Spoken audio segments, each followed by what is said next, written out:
hormati Habib Ali Asgaf, Habib Husain Asgaf, semua keluarga, wonten Mas Fikri, Mbak Nasila, semua ingkang kula hormati, Mas Nurdin sedanten ingkang kula hormati. Niki ngaos ilmu dulu apa ngaji ijazah dulu ini?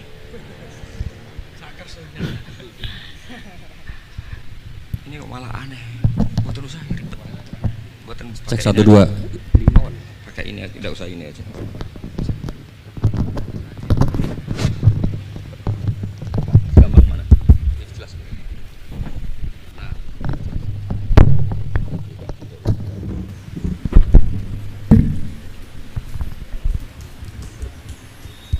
Ya, niki ngaji ilmu dulu, nanti bagian terakhir ijazah. Bismillahirrahmanirrahim. Ini riwayatul Bukhari. Haddatsana Abdullah bin Yusuf, haddatsana Les, haddatsana Sa'id al-Maqburi an Nabi Hurairah radhiyallahu anhu qala an-nabiy sallallahu alaihi wasallam. Ma minal anbiya'i nabiyyun illa qad u'tiya minal ayat ma mithluhu amana alaihil bashar. Wa innama kana alladhi utituhu wahyan awhahu wa ilayya fa arju an akuna aktsarahum tabi'an yaumal qiyamah. Dados kita tahu semua nabi itu punya mukjizat. Ya, semua nabi itu punya apa? Mukjizat. Mukjizat itu hal yang luar biasa yang memastikan manusia itu tidak bisa menyainginya atau menandinginya. Dan rata-rata mukjizat nabi dulu itu fisik. Misalnya ontanya Nabi Soleh itu kan onta tapi keluar dari batu, itu kan aneh, aneh sekali. Atau tongkat Nabi Musa bisa simsalabim mengeringkan laut apa? Merah. Semua Nabi itu punya mukjizat dan semuanya berbentuk fisik. Kecuali mukjizatul Rasulullah Shallallahu Alaihi Wasallam itu berupa Al-Quran. Al-Quran itu konsep ilmiah. Terus kata Rasulullah Shallallahu Alaihi Wasallam, tapi saya karena Quran itu justru berharap pengikutku besar dan sampai hari kiamat. Sekarang kita logika ya. Andaikan kamu punya tongkatnya Nabi Musa, kalau kamu suka uang, kepikirannya dijual apa dipakai? Kalau kamu suka uang, dipakai. Kalau kamu ahli suudon itu pikirannya ndak, ini asli ndak. Karena yang melihat di Turki itu ya sebagian gitu. Kalau yang suka perdukunan itu bayangkan itu miliknya. Mungkin dipakai ngakali orang atau apa, pokoknya bayangkan itu miliknya. Kalau yang kolektor pikirannya itu nanti ini laku berapa. Tapi kalau peneliti mungkin pikirannya itu ini asli apa enggak? Bukti aslinya apa? Repot lah. Lagi pula kalau kamu punya utang terus mau apa? Istri kamu marah mau apa? Kalau pakai tongkat. Nah, beda dengan mukjizatnya Quran, itu semuanya apa? Ilmiah. Orang yang sedang harmonis dengan istri bisa pakai ayat di antara ayat-ayat Allah itu apa? Wa ja'ala bainakum mawaddatan warahmah. Nanti kalau ditakdir cerai, saya tidak menyarankan cerai. Kalau ditakdir cerai, itu masih dimotivasi sama Allah, wa iyyatafarraqa yughnillahu kullam min sa'ati. Jika suami istri itu cerai, jangan-jangan suaminya dapat istri lebih baik, istrinya nanti dapat suami lebih baik. Jadi yang masa lalunya dianggap prahara. Kan banyak orang suaminya meninggal ketika nikah lagi ditanya, kangen sama suami pertama, alhamdulillah ini lebih baik. Padahal suaminya yang meninggal itu berharap istrinya ini kangen, ternyata dia sudah syukur dapat suami yang lebih baik. Jadi Quran itu menunggui kita ila yaumil qiyamah. Kita tidak bunuh diri, itu ya barokahnya Quran. Karena problem apapun kita dinasihati apa sabar, apa dinasihati sabar. Kan nggak mungkin kamu pegang tongkatnya Nabi Musa, punya masalah apa saja ngelihat tongkat, bisa apa tongkat. Tapi kalau Quran kan nasihat, solusi. Makanya Nabi berharap dengan Quran ini, saya berharap pengaruh saya, pengikut saya terbanyak ila yaumil qiyamah. Terus beliau dikomentari begini sama, ini Fathul Bari, sarahnya Bukhari. Al-muradu anna mu'jizatil anbiya inqaradat binqiradi a'sorihim falam yusyahidha illa man hadaraha. Problem mukjizat nabi-nabi dulu itu kan fisik, sehingga yang tahu kalau Nabi Soleh punya unta yang ajaib itu yang tahu ya hanya yang hadir saat itu. Yang tahu kalau tongkat Nabi Musa bertuah itu juga yang tahu hanya yang hadir saat itu. Selebihnya tahu tongkat ya di museum. Tapi kalau Quran menjadi solusi, menjadi solusi, menjadi panduan, menjadi pegangan itu ila yaumil qiyamah. Kita beri contoh ya, Quran panduan yang paling gampang misalnya begini. Dulu ini cerita ya. Dulu itu ada orang kafir cerdas namanya Jubair bin Mut'im. Itu saking pinternya dia, pinter juga tokoh. Itu sebagai delegasi pembebasan Asra Badrin. Jadi tawanan-tawanan perang Badar itu mulai dulu ya ada negosiasi mau dibebaskan. Terus orang-orang kafir ini menugaskan namanya Jubair bin siapa? Mut'im. Ini ada di Bukhari. Karena ini ngaji di Jakarta. Kalau orang nggak tahu hadis juga tanya ini sahih enggak gitu. Wong nggak tahu kok tanya itu, wah aneh-aneh. Padahal kalau dibodoni itu ya nggak tahu, tapi ya tetap tanya hadisnya ini sahih enggak. Ini kata kiai apa kata nabi ini ya ribet. Memangnya kata nabi kamu dengar kan ya lewat kiai. Emang. Setelah itu Jubair itu datang ke Madinah. Dengerin ya, datang ke mana? Madinah. Kemudian dengar Nabi baca Wattur pas sholat maghrib. Jubair karena Nabi dulu nggak ada hotel, nggak ada pondok ya, pondoknya Nabi hanya sufah itu. Nabi baca maghrib, bukan diskusi, bukan debat, baca Wattur wa kitabim mastur fi raqim mansur wal baitil ma'mur was saqfil marfu wal bakhril masjur terus. Kemudian sampai pada titik ayat am khuliqu min ghairi syai'in. Masa manusia atau alam raya yang maujudat, yang nyata, yang wujud nyata. Kemudian asal usulnya itu ketiadaan. Ini kan hadhil alam maujud, alam ini kan nyata. Masa sesuatu yang nyata penciptanya itu tidak nyata. Jadi nggak mungkin ada faham nihilisme. Kalau faham nihilisme berarti melahirkan teori begini. Al adamu yakhluqu maujudan, sesuatu yang tidak ada menciptakan yang itu kan akal nggak bisa nerima. Kalau sesuatu ini ada, penciptanya pasti ada. Terus akhirnya Jubair bin Mut'im itu simpuh di depan Rasulullah terus bilang, ya Muhammad kada qalbi ayatir, hampir saja hati saya terbang. Kalau riwayatnya Imam Ahmad, faka'anna masudi aqalbi, hati saya ini hancur. Semua teori yang saya bawa untuk melawan kamu sekarang luluh semua, hancur semua. Yang benar adalah teori Anda bahwa Tuhan itu satu dan Tuhan itu ada sebelum semua makhluk. Coba kalau Nabi Muhammad ada Jubair bin Mut'im terus menyembunyikan tongkat dekat mihrab. Terus dilihat ini apa, paling pikirannya ini dari kayu apa, terus yang bentuk tongkat itu tukang pemahatnya siapa, kok kurang keren, kalau di Blitar gimana ya, kan malah panjang, kira-kira kalau mukjizat itu dari tongkat itu malah panjang lah pokoknya panjang.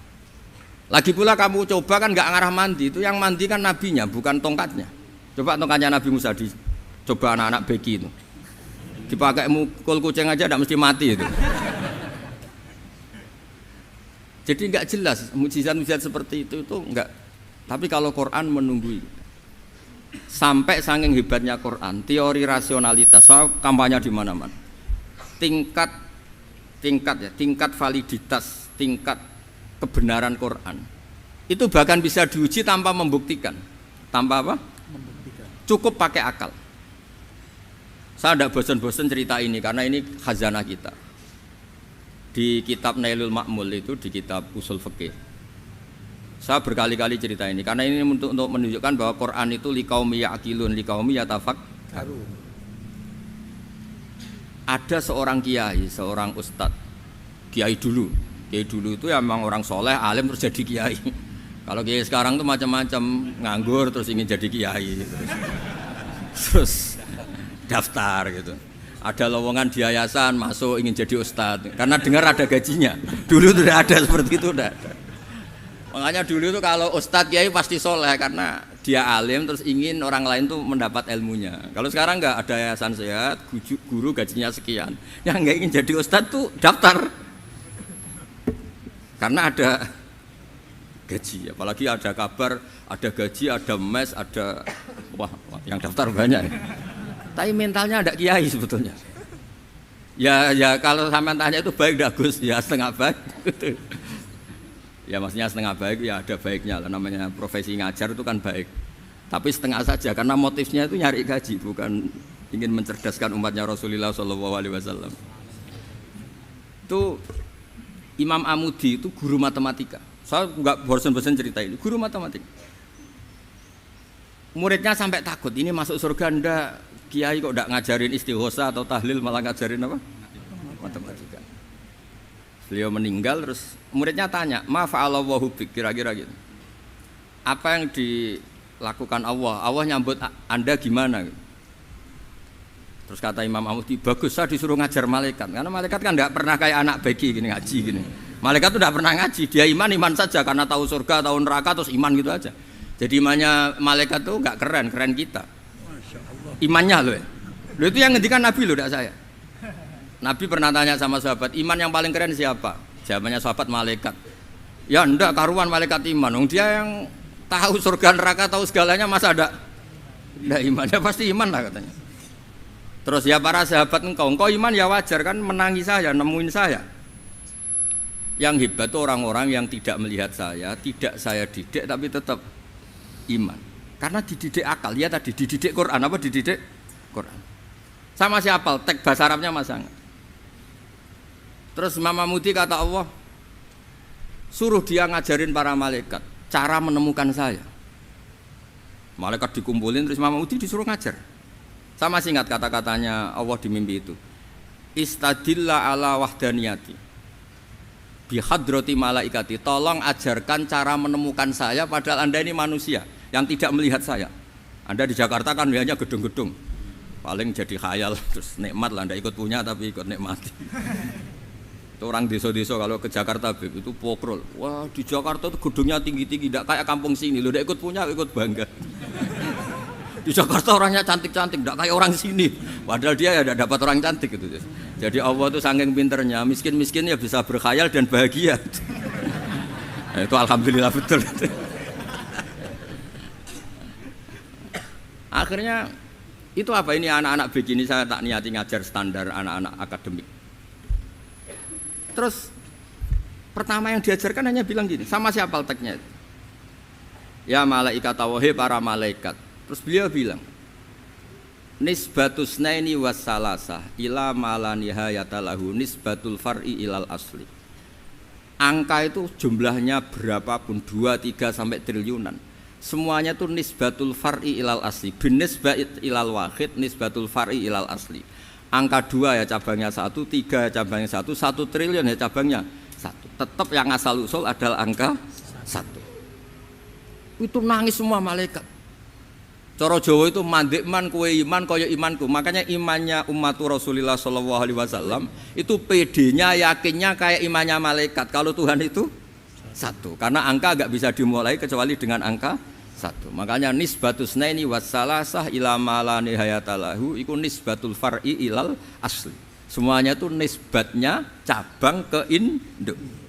Berarti semua alam raya ini tetap asal usulnya 1, yaitu qul huwallahu ahad. Nah, itu namanya akal. Umatnya Rasulullah itu ditinggali mukjizat akal lewat panduan Quran, sehingga meskipun kita tidak menangi Rasulullah, tidak menangi sahabat, kita tidak tahu malaikat Jibril, tapi cara iman kita ini tidak kalah keren. Yakin hakul yakin. Terus kedua, gambar. Kamu gambar rumah, gambar hewan, gambar apa saja, mesti dimulai 1 titik. Entah gambar kamu bagus, entah jelek, tetap dimulai 1 titik. Nah, titik ini namanya nuqtatul wujud. Semua alam raya dimulai dari 1 titik, yaitu nuqtatil wujud. Makanya Quran dimulai bismillah, dan bismillah itu dipilih sama Allah pakai pertama ba itu ada titik. Itu kata semua ulama. Itu titik itu singkatan dari bi kana makana wa bi yakunu mayakun. Karena saya semuanya ada. Bi itu karena saya. Jadi makanya santri-santri beki tidak usah bayangkan kamu jadi wali terus bisa terbang ke Mekah, tidak usah. Kalau terbang ke Mekah ya sudah umroh aja bayar. Kalau enggak ya maklaran KBIH atau apa. Pokoknya cari gratis itu. Ya gratis kan, dapat orang 10 gratis 1. Terus orang enggak umroh-umroh dirayu-rayu supaya umroh. Repot. Itu pelanggaran fikih itu. Kalau orang punya utang itu wajibnya hanya utang dulu gitu. Wah repot. Saya itu juga sering bingung di kampung-kampung. Gus sama umroh. Kenapa? Dapat gratisan. Minta uang saja buat nyaur utang, nggak boleh. Wah, secara fikih yang wajib itu nyaur utang bukan umroh. Enggak boleh Gus diminta uang, enggak boleh, harus umroh. Udah gitu saya ini bingung Gus mau umroh, enggak nikmati. Kenapa? Disuruh ngajar Gus. Repot semua kalau ibadah mergawe ya gini, bingung semua. Ya saya mohon anak-anak BK semuanya yang seneng Quran itu harus seneng sampai kayak saya sehingga tahu istidlal mencari Tuhan dengan cara tauhid yang berbasis akal itu sedzahir imannya malaikat. Jika di kelas men iman itu manusia ulul ilmi, kita-kita yang nekuni ilmu itu nomor satu prakteknya. Karena nomor satu itu Allah karuan kan syahidah wa, Allah kan enggak tertandingi syahidah wa annahu la ilaha illallah. Terus wal malaikatu, malaikat kan karuan karena langsung menyaksikan surga. Dan ketiga apa? Wa ulul ilm. Berarti prakteknya kan nomor satu. Kalau kompetitornya semuanya manusia, ulul ilmi nomor berapa? Satu kan? Nah nomor tiga kan dari Allah, malaikat, ulul ilm. Berarti kalau kompetisinya antar manusia nomor berapa? Satu kan? Nah kenapa ulul ilmi di nomor tiga kan tapi dari Allah, malaikat, ulul. Kerennya kayak apa? Karena cara iman ulul ilmi itu enggak ada ragunya sama sekali. Kamu ragu enggak kalau dua itu cabang dari satu, asal-usulnya satu? Enggak pernah kan ragu kan? Semua gambar seruat apapun dimulai dari satu titik, ragu enggak? Enggak kan? Nah imannya umatnya Nabi karena dipandu oleh Quran itu seyakin itu, sehakul yakin itu. Nah itu terus Jubair bin Mut'im jadi iman. Am khuliqu min ghairi syai'in am humul khaliq. Terus kata Allah lagi, kalau kamu tidak percaya saya yang bikin langit bumi ya gampang dong. Kamu saja yang ngomong kalau kamu yang bikin. Paling orang sepakat kamu stres. Terus hanya ayat gitu, am khalaqus samawati wal ard. Kalau kamu tidak yakin Allah yang bikin ya silakan Anda klaim saja kalau kamu yang bikin langit bumi. Bala yuqinun. Kamu juga enggak mau kan dibilang stres. Nah ini terus saya teruskan ya. Makanya mukjizat terbesarnya Nabi adalah Al-Quran. Karena Al-Quran itu cerita tentang hukum-hukum akal, cerita tentang logika-logika peradaban. Misalnya logika peradaban, contoh paling gampang. Di Quran itu ada sekian ayat yang Allah cerita peradaban. Misalnya wa ahsinu innallaha yuhibbul muhsinin. Itu dikutip terus kemudian disimpulkan dalam peradaban. Kata Sayyidina Ali karramallahu wajhah ngendikannya gampang. Ahsin man syi'ta takun amirah.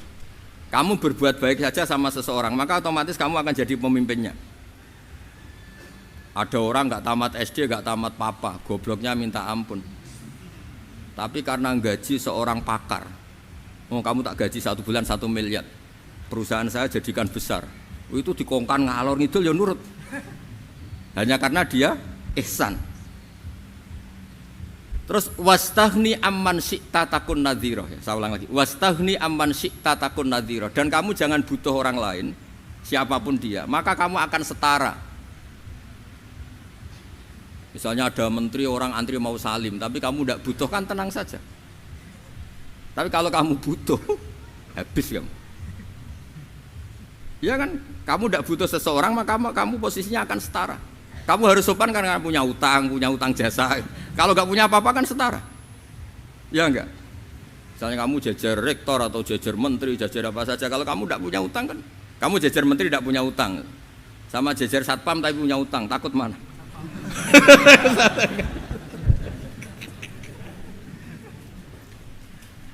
Kalau butuh itu mesti kalah kan? Ada pejabat misalnya nggak begitu cantik sama perempuan cantik yang kamu butuh ingin dicintai, takut mak. Padahal nggak jelas orang ini pangkatnya apa. Jadi dalam hukum sosial itu kata Sayyidina Ali wastaghni amman syi'ta takun nadhira. Kamu jangan butuh seseorang maka kamu akan setara. Terus yang terakhir wahtas ila man syi'ta takun asirah. Asirah pakai sin. Dan silahkan butuh seseorang maka kamu akan jadi budak dia.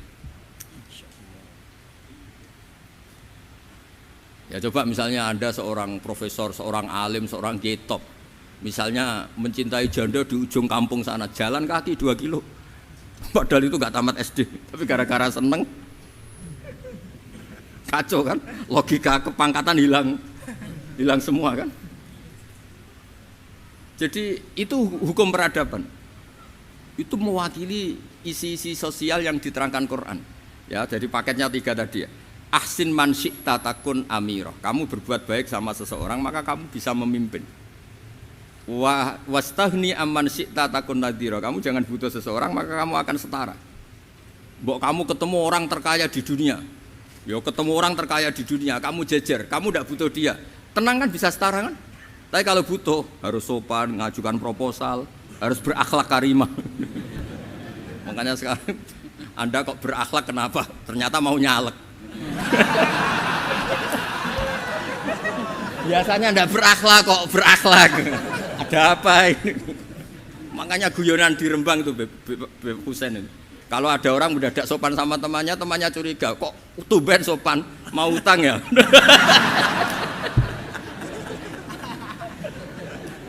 Zaman akhir itu kacau.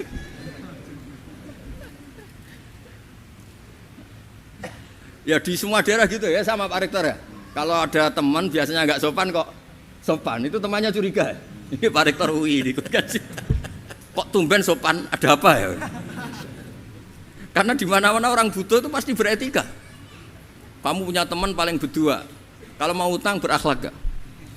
Atau misalnya kamu punya adik cantik terus punya teman berdua, kalau cinta adik kamu berakhlak gak?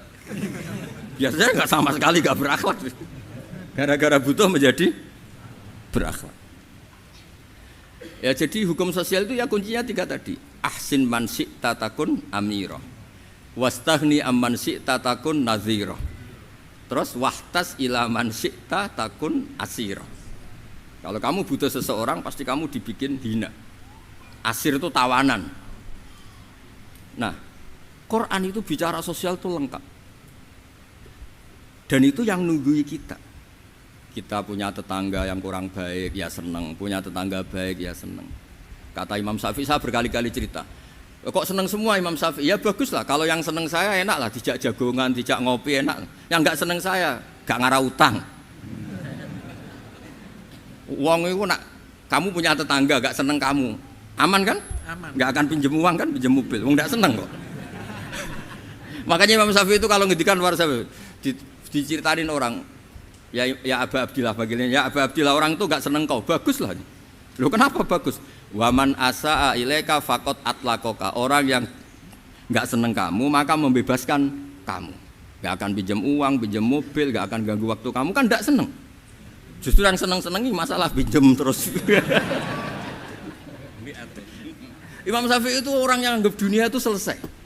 Ada yang cerita, ya Aba Abdillah, orang yang tadi cium tangan engkau, yang hormat engkau, di luar maki-maki engkau, ngerasain engkau, ngata-ngatain engkau. Ya bagus lah. Kok bagus gimana? Berarti saya wibawa, depan saya tidak berani. Berarti saya wibawa, di depan saya tidak berani. Berarti itu makomnya sudah kulillah sumadarhum fi khawdihim yal'abun. Sudah dunia itu selesai, sudah agak penting semua. Nah itu kalau kamu anak-anak beki ahli Quran sudah ayatnya kulillah sumadarhum fi khawdihim yal'abun. Sudah lihat Allah saja agak penting, makhluk-makhluk itu udah makhluk semua agak penting, sepenting Allah. Nah kita ini ditunggoni mukjizat seperti itu. Bayangkan misalnya kita ditunggoni tongkatnya Nabi Musa.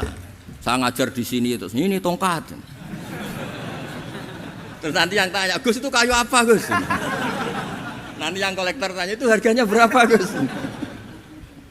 Ruwet apa? Terus yang ahli suudon itu asli gak Gus? Wah. Yang ahli suudon kan mesti tanyanya gitu, itu asli enggak Gus? Repot-repot pokoknya. Tapi kalau Quran kan jelas, kenapa? Jelas. Ya terus saya teruskan. Fala yamurru terus al murad anna mu'jizatil anbiya in qaradat biqidari aqsam satu wa mu'jizatul Quran mustamirratun ila yaumil qiyamah. Wa kharquhu lil adat fi uslubihi wa balaghatihi wa ikhbarihi bil maghibat. Terus kata ini yang ngarang Fathul Bari sarahnya Imam Bukhari.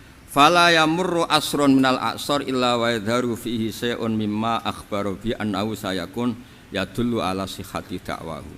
Wa hadza aqwal muhtamilat. Wa takmiluhu fil ladzi ba'da. Wa qilani ya.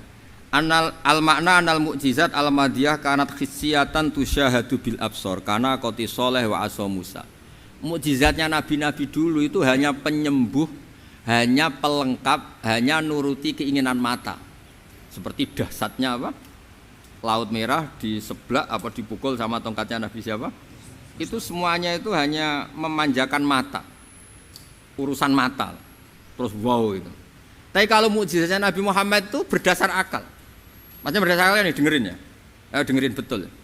Ketika Laut Merah terus tersibak kan, wow itu keren kan. Terus kita bilang, menyimpulkan, wah kita tidak akan mampu. Itu bodoh sekali kesimpulan kita tidak akan mampu. Meskipun bikin nyamuk Anda juga tidak mampu. Loh untuk memutuskan tidak mampu saja kok sampai pertunjukan seperti itu tuh laopo, cek goblok gitu. Nah kalau kita karena umat yang pinter untuk memaksa kita nggak mampu, Allah bilang innallaha la yastahi ayadriba mathalam ma ba'udah. Kita melihat nyamuk langsung berkesimpulan tidak mampu. Saya berkali-kali cerita nyamuk itu sudah kecil, masih punya urat, uratnya kayak apa? Masih punya kuman, kumannya seberapa?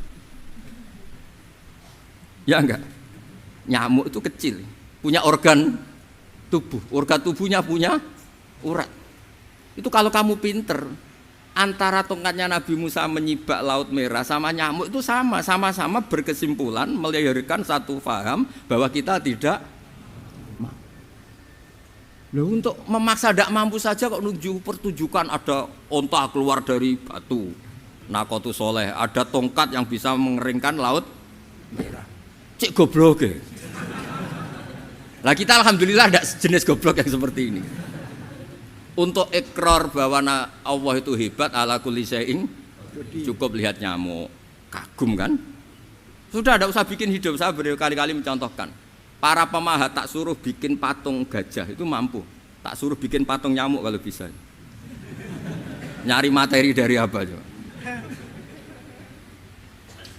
Gampang mana bikin patung gajah sampai patung nyamuk? Gajah, makanya Allah bikinnya contoh itu untuk ijaz itu pakai nyamuk bukan pakai gajah. Itu kalau ustadz-ustadz yang agak jorok malah contohnya nyamuk Gus. Itu kecil. Itu kayak apa? Di dalamnya dia hamil gitu. Itu anaknya kecil lagi, telurnya kecil lagi, itu gimana itu cara bikin ini? Makanya di sini ada kitab Itqon, itu komentarnya itu lucu. Ini kitab Al-Itqon karangannya Imam Suyuti. Ini persis komentar saya tadi yang kata Imam Suyuti, pengarang kitab Itqon. Wa ya imma khissiyah wa imma aqliyah. Jadi mukjizat itu ada yang fisik, bisa dilihat indra, panca indra, bisa dilihat akal. Wa aktsaru mu'jizati Bani Israil kanat khissiyah li baladatihim. Bilada itu goblok, wakil lati basairihim. Dasar wong goblok. Mukjizat kok ngenteni sing wow. Maksudnya dasar wong untuk ngakui Allah hebat saja kok nunggu halal yang seperti itu gitu. Paham ya? Mergo likil latin apa aklihim. Wa aksaru mu'jizati hadil ummah aqliyatun li farati dzakaihim wa kamali afwahihim. Dan mukjizatnya umat ini semuanya berdasar akal karena sudah cerdas.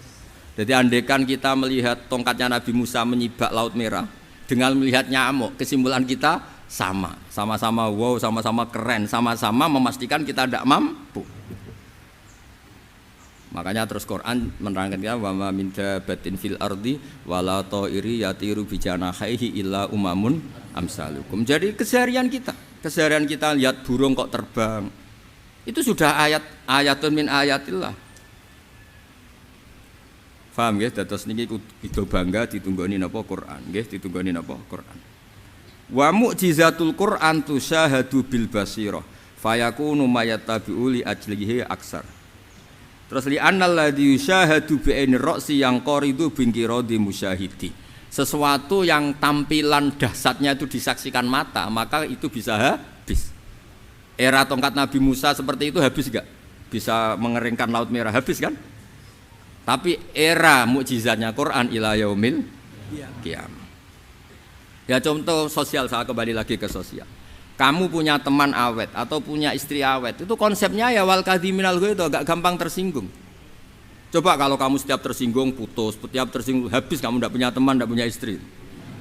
Sampai kita awet seperti ini, kalau kecewa ya wal kadhiminal ghaidh, ngempet. Termasuk saya ini biasanya ngaji khusus terus baca gini ya kecewa. Tapi barokahnya diwarai Quran wal kadhiminal ghaidh, ngempet Gus, ngempet. Terus kecewa sama teman, kok kenapa tidak putus? Karena wal afina aninna, sudah kalau kecewa maafkan. Coba kalau kita kecewa presiden demo, kecewa menteri demo, kecewa orang tua minggat. Ya kalau dicari, kalau tidak kan malu. Saya itu punya teman tak tanya, kecewa Gus sama bapak itu. Kenapa tidak minggat? Malu. Kenapa malu? Takut gak dicari. Itu orang tuh paling malu itu kalau keluar dari rumah nggak di. Saya punya teman lagi. Saya ini takut mati Gus. Kenapa? Takut istri saya tidak nangis Gus. Itu kematian terburuk itu kalau sudah mati, tahu istrinya tidak nangis. Itu malu betul itu. Makanya jangan mati, pokoknya pastikan orang sekeliling Anda nangis itu baru berani mati, kalau tidak jangan. Ya, jadi mukjizatnya Nabi itu luar biasa. Walladzi yusyahadu bi'ainil aqli bakin yusyahiduhu kullu man jaa ba'dal awali mustamirran. Sesuatu ilmiah, sesuatu agama atau apa saja yang logis itu akan abadi ila yaumil. Kayak tadi ketika kita kecil diajari apa? Wujud, qidam, baqa, mukhalafatul hawadisi, qiyamuhu binafsihi, wahdaniyat, qudrat, iradah. Itu ila yaumil qiyamah. Karena kita pasti punya logika tadi. Masa alam raya yang maujud didahului ketiadaan. Kemudian ketiadaan ini kita rumuskan, ketiadaan inilah yang bikin alam raya. Di mana-mana nihilisme, ketiadaan ya layu asfiru say'an, namanya tiada ya tidak punya akibat apapun. Yang punya akibat apapun ya sesuatu yang wujud. Loh itu kan ila yaumil qiyamah, sampai kapanpun teori itu akan nunggui kita ila yaumil qiyamah. Tapi kalau tongkat Nabi Musa ketika kita tidak melihat kan punya alasan tidak ngandel, Musa tidak tahu. Tapi kalau kamu seperti ini, orang paling mulhid sekalipun, paling ateis sekalipun, terus ditanya, bisa enggak Anda mulai angka di luar angka 1? Tidak bisa kan? Makanya benar Imam Amudi tadi ketika diminta Allah, istadilla ala wahdaniyati bi hadrati malaikati, tolong ajarkan kenapa manusia begitu yakin kalau saya ini satu padahal mereka tidak melihat saya. Terus beliau ngendikan apa? Nisbatus naini wassalasa ilal wahid nisbatul far'i ilal asli. Angka 2, 3 sampai enggak terbatas, semuanya dibanding angka 1 itu nisbatul far'i ilal asli. Semuanya itu cabang dari angka 1. Itu mbok siapapun enggak usah ditunggoni nabi, enggak usah ditunggoni wali. Logikanya akan seperti itu. Itu yang dimaksud apa? Walladzi yusyahadu bainil aqli bakin yusyahidu kul man ja'a badal awal mustamir.